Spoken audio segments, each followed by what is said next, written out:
जनाब कुछ जुड़ा हुआ है हमारी इस ज़मीन पर, यहाँ पे जनाब ये चारा उगता है, भले मुर्गी का हो, भले बकरे का हो, भले गाय का हो, फ्री सिस्टम भी चलता रहता है और हमारी ज़मीन वैसी बड़ी ज़रखेज़ है, वसाइल से माला माल है, तो इससे जितनी मोहब्बत हो सके करनी चाहिए। और आज धरती से मोहब्बत का दिन भी है, वर्ल्ड अर्थ डे मनाया जा रहा है, तो ज़मीन की हिफाजत सबकी यकसा ज़िम्मेदारी है। आज के दिन को मनाने का मकसद बढ़ती हुई माहौलियाती आलूदगी पर काबू पाना, कुदरती माहौल की हिफाजत, मौसमी तब्दीली और कुदरती आफात से ज़मीन और जानदारों पर होने वाले असरात को कम से कम करना है। आने वाली नस्लों को भी इन तमाम मसाइल की मुकम्मल आगाही फराहम करना है, जिसकी वजह से कुर्राए अर्ज़ ना सिर्फ धीरे धीरे अपनी कुदरती खूबसूरती खोता जा रहा है। तो आज रात 8:30 बजे से 9:30 बजे के दौरान मुल्क भर की सरकारी इमारतों की गैर ज़रूरी बत्तियाँ जो हैं वो बंद की जाएंगी। इसी सारी सूरत पर बात करते हैं, इन्वायरमेंटल एक्सपर्ट है मरियम शब्बीर साहिबा, वो इस वक्त में ज्वाइन कर चुके हैं। मुझे ये बताएगा कि बतौर इन्वायरमेंटल एक्सपर्ट आपने क्या ऑब्जर्व किया। हम हर साल अर्थ डे तो मनाते हैं, लेकिन वाकई में हम ज़मीन से मोहब्बत का लगाव हमारे पे बढ़ रहा है, कुछ बेहतरी आ रही है, या फिर बस रस्मी तौर पर मना लिया जाता है और बस बत्तियां भी बुझा दी जाती हैं? जी, बहुत शुक्रिया।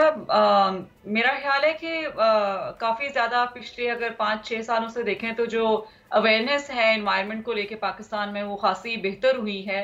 ख़ास तौर पर जैसा कि इस दफ़ा का जो थीम है planet versus plastic, plastic pollution की अवेयरनेस के हवाले से इस साल का है। तो प्लास्टिक की बाकायदा policy, single use plastic bags जो इस्लामाबाद में बैन किए गए थे, उस पर भी जो है वो पिछले 4 से 5 साल में काफ़ी काम हुआ है। उस पर भी बहुत ज़्यादा अवेयरनेस तो बहुत ज़्यादा दी गई, लेकिन कंप्लीटली प्लास्टिक को हमारे पाकिस्तानी माहौल से या ग्लोबली कहीं भी देखें आपको माहौल से निकालने के लिए प्रॉपर सिस्टम एक इन प्लेस होना चाहिए। जैसे प्लास्टिक की जो यूज़ हो चुका है उसकी कलेक्शन, फिर डिस्पोजल, फिर उसकी रिसाइकलिंग, ये प्रॉपर स्टेप्स इसमें इन्वॉल्व होते हैं, जिसमें घर बैठे लोग कुछ नहीं कर सकते। हाँ, जो इंडिविजुअल लेवल पे लोग कर सकते हैं वो, जैसे हम देखते भी हैं कि पानी की बोतल है या प्लास्टिक के शॉपर इस्तेमाल करते हैं, वो जगह जगह हम फेंक देते हैं, जिसकी वजह से आप देखें कि जब बारिशें होती हैं तो जो हमारे बरसाती नाले हैं वो क्लॉग हुए होते हैं, तो उसकी वजह से फिर फ्लडिंग और बहुत सारे दूसरे अर्बन फ्लडिंग और दूसरे इम्पैक्ट हमें देखने को मिलते हैं। तो बहुत बहुत सारा काम, बहुत ज्यादा काम करने वाला है मुझे लगता है जब प्लास्टिक की बात आती है। ग्लोबली, सिर्फ पाकिस्तान में नहीं, ग्लोबली देखें तो मैं हमेशा जो एडवोकेट करती हूँ या मैं हमेशा जिसकी बात करती हूँ, मैं तो रिसाइकलिंग की बात नहीं करती। मैं तो कहती हूँ कि रिफ्यूज करें आप प्लास्टिक का इस्तेमाल बिल्कुल भी, क्योंकि प्लास्टिक को बहुत बहुत ज्यादा टाइम लगता है। मरियम देखिए ना, इस दफा जो वर्ल्ड अर्थ डे की थीम रखी गई है वो रीस्टोरिंग अर्थ रखी गई है, तो आपके ख्याल में वो कौन से ऐसे स्टेप्स हैं जो कि बड़े मतलब कंपल्सरी मैंडेटरी हैं कि जिनके ऊपर काम भी होना चाहिए और जिनको ज़ाहिर है कंसिडरेशन में लाना चाहिए गवर्नमेंट लेवल पर? हम देखते हैं 4 दिन बात होती है जी प्लास्टिक का इस्तेमाल ममनू है, ये नहीं करना, लेकिन 4 दिनों के बाद फिर वही मामलात होते हैं। जगह जगह कचरे के ढेर में इतना प्लास्टिक मिलता है कि यहाँ पर तो गायें भैंसें भी प्लास्टिक खा रही होती हैं जो कचरा पड़ा होता है उसको चुनते हुए। ये तो सूरत हाल है, हम पता नहीं कितना कंज्यूम कर रहे हैं। जी बिल्कुल, आपने बिल्कुल सही कहा। जगह जगह आपको इसी तरह मिलते हैं क्योंकि हमारे यहाँ सिस्टम इन प्लेस नहीं है।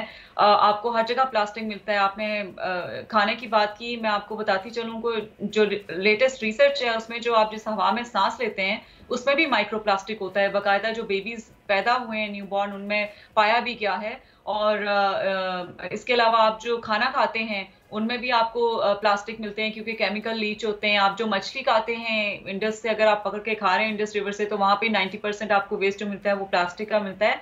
तो हर कहीं प्लास्टिक है, चाहे वो माइक्रो प्लास्टिक की फॉर्म में है, चाहे जो आपको नेकेड आई से नजर आ रहा है, चाहे वो शॉपर, बॉटल, बर्तनों की फॉर्म में, बहुत फॉर्म में आपको मिलता है। तो करने की तो इसमें, जैसा कि मैंने आपको कहा कि बहुत ज़्यादा ज़रूरत है ज़मीन को रिस्टोर करने की, आप बात कर रही हैं, तो उसमें बहुत ज़्यादा स्टेप्स लेने की ज़रूरत है। आप एक पॉलिसी अगर आ जाती है इस्लामाबाद लेवल पे जैसे आई थी, तो सिर्फ पॉलिसी डॉक्यूमेंट्स तो बहुत ज़्यादा हमारी दूसरी इश्यूज़ को भी लेकर हैं, उसकी इम्प्लीमेंटेशन मेन चीज़ है। और इम्प्लीमेंटेशन के लिए मुझे लगता है कि जो सबसे ज़्यादा आपकी इंडस्ट्रीज जो कॉन्ट्रीब्यूट कर रही होती हैं उनको अकाउंटेबल करने की ज़रूरत है। हर इंस्टीट्यूशन, चाहे वो मीडिया में है, चाहे वो सिविल सोसाइटी में है, चाहे वो आपकी इंडस्ट्री में है, आप छोटे से छोटा इंस्टीट्यूट ले लें, एजुकेशनल इंस्टीट्यूट या कोई भी इंस्टीट्यूट बड़े से बड़ा ले लें, हर एक इंस्टीट्यूट और इंडस्ट्री अगर प्लास्टिक पर एक अपनी पॉलिसी अपनी ऑर्गेनाइजेशन लेवल की बनाए और उसमें प्लास्टिक रिड्यूस करें और कोशिश करें कि रिफ्यूज करें, बहुत सारे ऑल्टरनेट्स हैं प्लास्टिक, तो बहुत बहुत बड़ा चेंज हो सकता है अर्थ की रेस्टोरेशन में। बहुत डेंजरस चीज़ तो मरियम इसमें जो है, जो हम देखते हैं कि मुख्तलिफ होटल्स पे जो खाना लोग पार्सल लेकर जाते हैं, गर्मा गर्म खाना, वो प्लास्टिक की मतलब मामूली सी वो होती हैं छोटे छोटे पैकेट्स जिनके अंदर वो खाना डालकर लेके जाते हैं और घर जाने तक पता नहीं कितना प्लास्टिक खाने के अंदर ऐड हो जाता होगा, जिसको हम बिल्कुल सरफे नज़र करते हैं और मज़े से खा लेते हैं। इवन कि चाय लोग गर्मा गर्म वो छोटी छोटी थैलियों में लेकर जाते हैं और उसको पी लेते हैं। ये कितना डेंजरस है, इस हवाले से क्या बताएंगी आप? जी एब्सोल्युटली, आपने बिल्कुल सही पॉइंट आउट किया है। आपकी जो प्लास्टिक में जितनी भी आपके खाने पीने की चीज़ें होती हैं, खासतौर पे जब वो गर्म होती हैं, तो जो केमिकल्स प्लास्टिक में होते हैं वो लीच आउट होके आपकी खुराक में शामिल हो रहे होते हैं। आपको ज़ाहिर है वो नेकेड आई से उस तरह नज़र नहीं आता क्योंकि पूरा शॉपर मेल्ट होकर आपकी खुराक में नहीं जा रहा होता। तो इवेंचुअली आप जैसे जैसे प्लास्टिक कंज्यूम करते हैं तो बहुत सारी आपकी बीमारियां हैं जो वो प्लास्टिक से एसोसिएटेड होती हैं। खाने की आपने जैसे बात की, इसके अलावा मैं आपको थोड़ी देर पहले भी बताई थी कि मछली में आपको है, और सिर्फ मछली में नहीं है, आप देखें कि आपके जितने आपने बिल्कुल स्टार्ट में जैसे आप बात कर रही थी कि जो आपके जानवर और चरिंद परिंद हैं, इतना वो ओपन लैंडफिल साइट्स हैं हमारे के खुले में शॉपर और बहुत सारे प्लास्टिक फेंक दिए जाते हैं कि हमारे परिंदे वही खा रहे हैं। हमारे जो आबी हयात हैं, जो इंडस में 90% आपको प्लास्टिक मिलता है, इंडस रिवर में वो आपको मिलता है। आप कराची साइड पे, आप समुद्र की साइड पे चले जाएं तो वहां पे आपको प्लास्टिक की सिरिंजें मिलती हैं, आपको शॉपर मिलते हैं, प्लास्टिक बॉटल। इवन के ये वाला प्लास्टिक मेल्ट करके बर्तन बन जाते हैं जो लोग यूज़ करते हैं। सिचुएशन तो बिल्कुल ऐसी है कि इस पर बड़ा हार्ड किस्म का चेक एंड बैलेंस होना चाहिए और एक पॉलिसी वजह करके इस पर इम्प्लीमेंटेशन करानी चाहिए। फाइनली मैं चाहूँगी कोई मैसेज अर्थ डे के हवाले से जो कि हमारे नाज़रीन के लिए आप देना चाहें, प्लीज़ दीजिए।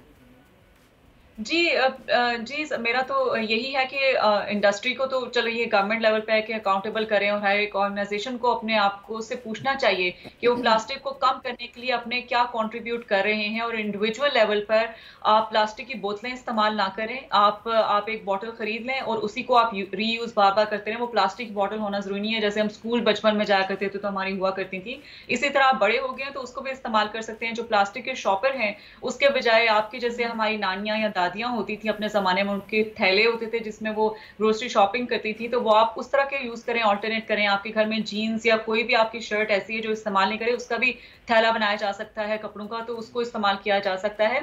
मैक्सिमम जो स्ट्रॉज आपकी होती हैं उसको इस्तेमाल ना करें। जो आप बाजारों से चीजें लेते हैं उसमें एक्स्ट्रा लेयर शॉपर की आप ना लें। ये छोटे छोटे हमें लगता है कि शायद इंडिविजुअल लेवल पे हम एक बंदा अगर काम करे तो उससे क्या फर्क पड़ेगा, हम सब यही सोच रहे होते हैं कि मेरे एक ना करने से क्या फर्क पड़ेगा, लेकिन बहुत कतरा कतरा दरिया बनता है। तो हर एक को अपना इसमें इंडिविजुअल लेवल पर बहुत ज्यादा अच्छी बात आपने की कि हर किसी को इंडिविजुअली अपना अपना कॉन्ट्रीब्यूशन इसमें डालना पड़ेगा, तो ही ज़ाहिर है हम सबूत देंगे कि अपनी ज़मीन से, अपनी धरती से हम प्यार करते हैं और इसका ख्याल भी हम रखना चाहते हैं। और मुस्तकबिल जो है अगर हम महफूज बनाना चाहते हैं तो उसके लिए हमें अभी से ये सब कुछ करना पड़ेगा। अगर ये तैयारी ना की तो ज़ाहिर आगे सिचुएशन मज़ीद वर्स्ट हो जाएगी। Thank you so much Maryam. Subscribe करें और बेल दबाएं ताकि कोई खबर रह न जाए।